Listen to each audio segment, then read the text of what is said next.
অবহিত আছেন যে কয়েকদিন আগে আমার দায়ের করা নির্বাচনী ট্রাইব্যুনালের মামলার একটি রায় আমি পেয়েছি। তো সেই রায়ের পরবর্তী পদক্ষেপ কী হবে এবং কিভাবে সেটিকে কার্যকর করা হবে সেটি আলাপ করার জন্যই আমি আজকে আমাদের মাননীয় সিইসি মহোদয়ের সাথে দেখা করতে এসেছি। এটাই, আর কিছু না।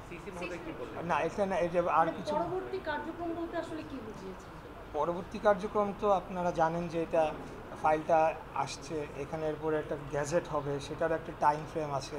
তারপরে গতকালকে নিউজ আপনারা জানেন যে একটা মতামতের জন্য আইন মন্ত্রণালয়ে পাঠানো হয়েছে।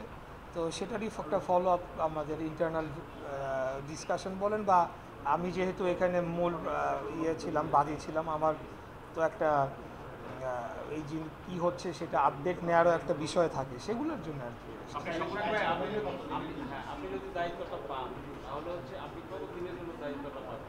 এগুলো সব কিছুই আমরা যখন মানে গ্যাজেট হবে বা পরবর্তীতে আরও যখন এটা কার্যক্রমটা আরও অগ্রসর হবে, আমরা আমাদের যে আইনজীবী প্যানেল যারা রয়েছেন তাদেরকে সাথে নিয়ে আপনাদেরকে ফুল ব্রিফিং করতে পারবো। আমি on top of my head আমি কিছু বলতে চাচ্ছি না, যেটা আইনসিদ্ধ না।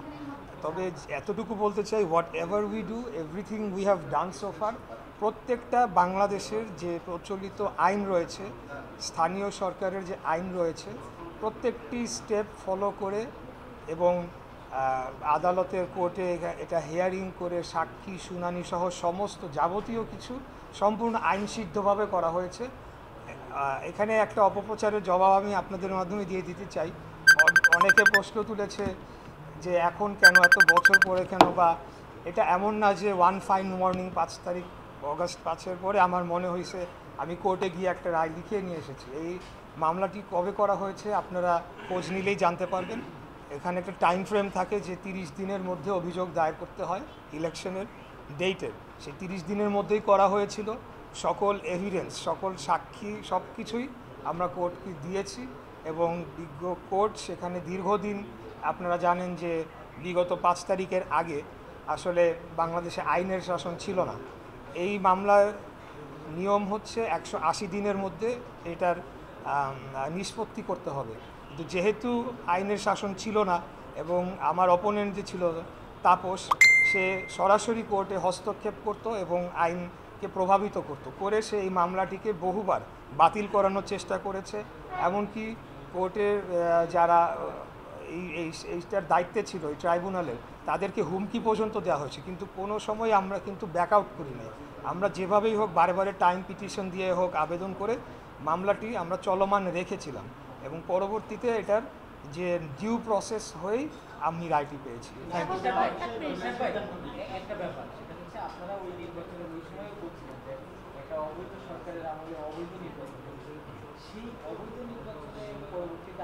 এইটার জবাব আমি অনেকবার দিয়েছি। আমি কি বলেছি তার থেকে মোর ইম্পর্টেন্ট, আমার যে মামলা করার সময় আমি যে আর্জি করেছি, সেই আর্জিতে আমি কি আর্জি করেছি, কোন ধারায় আমি আর্জি করেছি, সেখানে আমরা নির্বাচনী ফলাফল বাতিল চেয়ে এবং গ্যাজেট বাতিল চেয়ে, তাপসের কে যে বিজয়ী ঘোষণা করা হয়েছিল সেটি বাতিল চেয়ে আমরা আর্জি করেছি। ঠিক আছে, একটা প্রশ্ন, সেটা হলো যেহেতু আপনি কোর্টে উচ্চ আদালতের রায় পেয়েছেন, রায় আপনার পক্ষে, সেক্ষেত্রে নির্বাচন কমিশন তো আপিলও করেনি। নির্বাচন কমিশন আপিল করেনি বা করবে কিনা এটা তাদের সিদ্ধান্ত, তারা সেই বিষয়ে না না আপনি না ওনারা সেটা ওনাদের সিদ্ধান্ত তো আমাকে বলবে না।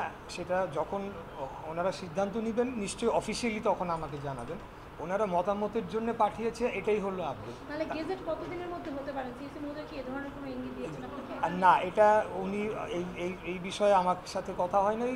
আমি যতটুকু জানি যে রায়ের কপিতে লেখা আছে যে এটা কমিশনে পৌঁছানোর পরে 10 দিনের মধ্যে গ্যাজেটটি প্রকাশ করতে হবে এবং 15 তারিখে আমরা এই যে ফাইলটি আমরা ইলেকশন কমিশনে জমা দিয়েছিলাম। তো আপনারা বাকিটা হিসাব করলেন। Thank you. আর পরে ঠিক আছে।